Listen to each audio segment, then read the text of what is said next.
It's Jerry, and I'm going to discuss a really important technique in traditional karate, which is a reverse punch. Reverse means opposite hand to your foot. So if my left foot is forward, reverse punch will be my right hand. And just to say it, right foot forward, it'll be my left hand. Using the right side for the camera. It's one of the more powerful techniques you can use in karate style, and a lot of styles actually, is a reverse punch. So the way you set it up is left foot is forward. You can go from a fighting stance if you want, it doesn't matter. I'm going to use a fighting stance just for the example.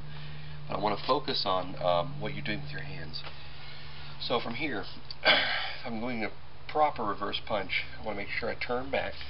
My hand is chambered in a fist. And when I come to punch, I drive with my back leg and my hip and turn into the target. One of the important things to remember as we do it is proper body alignment and mechanics. One of the first most important things to learn with a proper punch is that the punch should never come out. The elbow should never lift up. The most important thing for you to do is to learn to do it with your elbow rubbing on your side. And I'm not talking squeeze in tight, I'm just saying gentle touch. If you can do that, then your chambers and your techniques will be faster and to the center more, and it'll give you a lot more power, a lot more speed. When you're punching out, it just absorbs so much energy just to do it. You're more effective punching straight in. So again, reverse punch, let's talk about the mechanics here.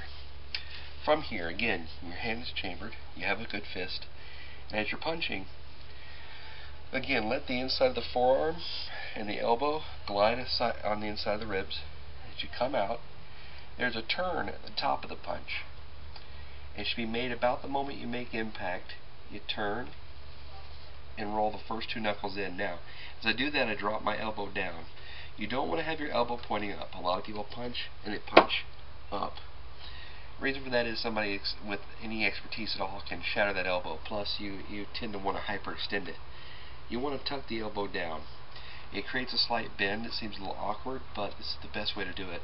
The next thing important to remember is your striking surface of these two knuckles. Not these two, but these two. And flat across the front. So, a good way to practice is with a flat board or flat wall, doing what I'm doing right now, which is slowly working the mechanics out to turn the punch and make sure your knuckles hit. So eventually, no matter what, you'll be hitting it exactly right. So again, let's review. Reverse punch is thrown from the reverse or the back hand. So if my left foot is forward, I'm using my right hand for a reverse punch.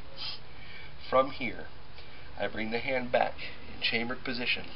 Some people do a lower chamber, but that's more of a rising punch. Bring it up underneath the nipple line of the chest. From here, allow the inside of the arm and the elbow to glide along the inside of the ribs and go straight to your target. As you get ready to make contact, turn your fist and make sure that the first two knuckles make contact. If you do it right, they'll get dry looking and they'll start getting red from the impact. So some key things to remember there. It is one of the more powerful punches you can use in Karate-Do.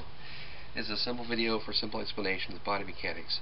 Really important to remember again that when you punch, the elbow should not be out, it should be tucked down. This is to protect your elbow. If somebody comes in and grabs me this way, and this is to my wrist and to my elbow, and pushes, if my elbow is out like this, they turn and they can break or shatter my elbow. If my elbow is down, I'll roll with it and be able to get away. So it's important to remember, here I'll break, here I can roll. I may pull something, but at least I'll be able to keep punching. So I hope that helps you in your understanding of the reverse punch and the proper technique. I'll go through it a couple more times slowly to show it and demonstrate it again.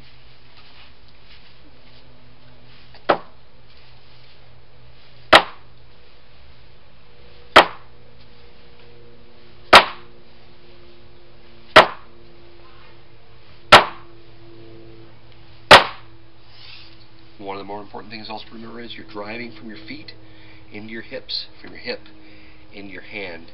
What you're doing is you're putting all your power from the ground into your feet, in your hips, and from there, this is a powerhouse. And that proper turn and throw goes through the spine, to the shoulder, into the elbow, into the wrist, into your target. Very powerful. Thank you.